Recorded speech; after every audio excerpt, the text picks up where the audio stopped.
Hey everybody, the purpose of this video is to go over the thesis outline planner for Unit 3. You guys are pretty much familiar with these planners, but I'm just going to talk about specifics for Unit 3. So we're going to go here to the thesis outline printable worksheet that you can download if you have Word, or keep it up on D12 while you write up on Pages or Google Docs. Alright, so I did write more instructions on this to clarify where everything needs to go. For this assignment, you'll be outlining your essay. Follow the prompt directions in each section to fill out the proper information. Please use full sentences. Also, do not submit an essay as your planner. I only want an outline. Alright, so the introduction, you guys know how this is set up. 2 hook sentences, 2 background sentences, and then a thesis. With the background, we're following the same pattern we did with Unit 2. Author, title, main idea. We have 3 authors this time, so be careful with that. And 2 of them have the same last name.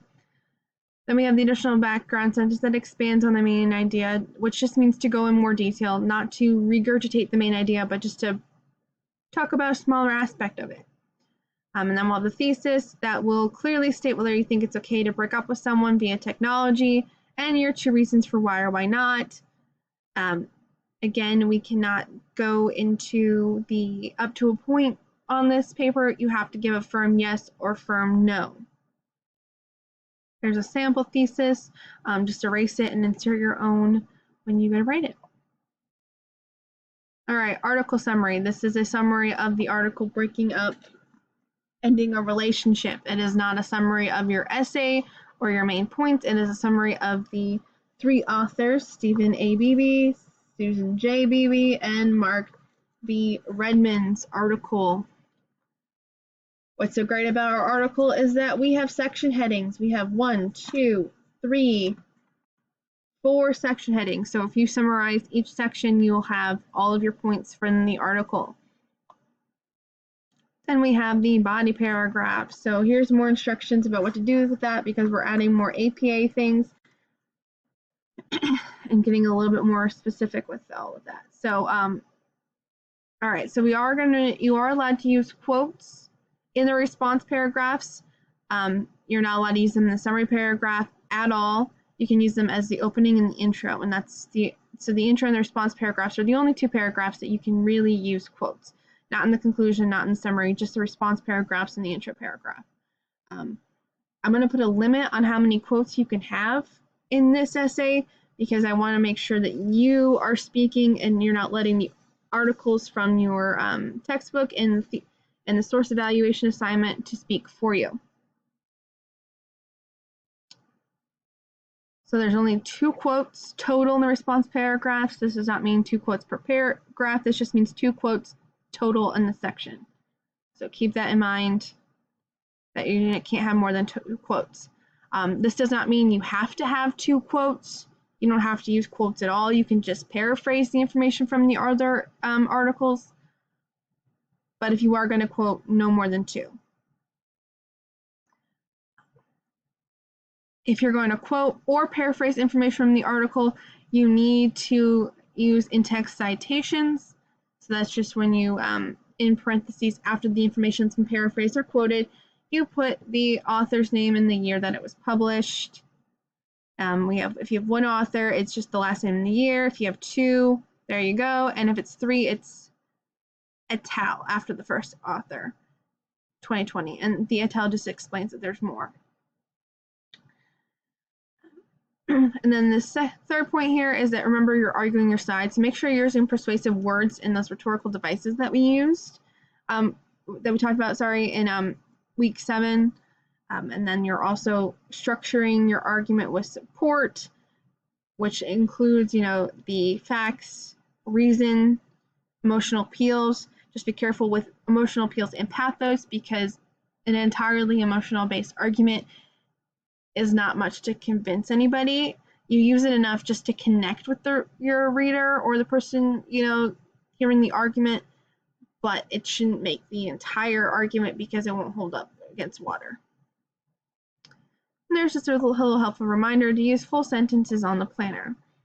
All right, so response 1 and response 2 are the same. You'll state your first reason from your thesis, state your second reason here. Then you'll go into your beliefs, the textbook and additional article information to help support it where it fills in. You have to use that second article, the one that you found in source evaluation, at least once, either through sourcing, either through paraphrasing or quoting the information.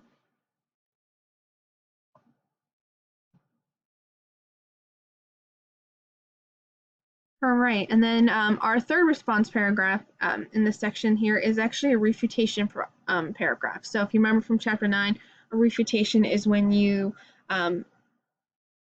look where you present an argument from the people who oppose you and use reason, evidence, and emotional appeal to prove why they're wrong. So for the refutation paragraph, you're just going to pick one opinion. So if you're saying that it's okay to break up with someone using technology, what is one argument that someone would come up with if they don't agree with you? Like if they think it's wrong to break up with someone using text messages, what is one argument that they would present? Then you'll present the argument here. You'll say, however, the opposition believes blah, blah, blah, blah, blah. And then you'll, show why they're wrong using here. Remember that you have to present a logical argument for why they're wrong, not an overly emotional one. You can use some emotion, but not a lot. And you can't resort to name calling or attacking them. You have to, again, have a logical explanation for why. And that's the refutation paragraph. And then we'll end with the conclusion that simply restates your thesis from the intro paragraph. Now, I just want to remind you guys that on the planner, this is one sentence, but on your essay, it's 4 to 5 for a conclusion.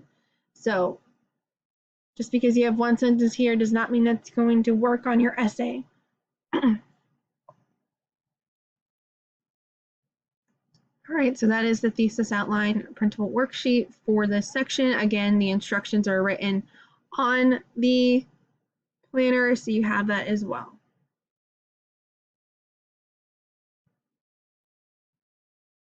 All right, well, that is all I have for the planner. I just want to do one other thing. If you want to see how this planner is going to look like in an essay form, you can check out the argument essay template underneath.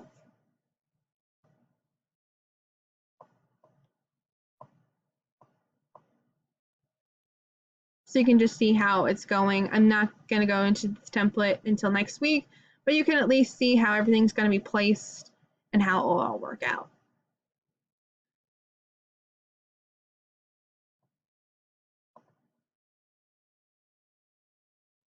Now, once you've completed this planner worksheet, you'll submit it here, as you always do, only as a doc or a docs or a PDF. And a doc is basically just a docx. It's just another form of the doc. So it's basically just docs and PDFs, no pictures of your screen or anything like that.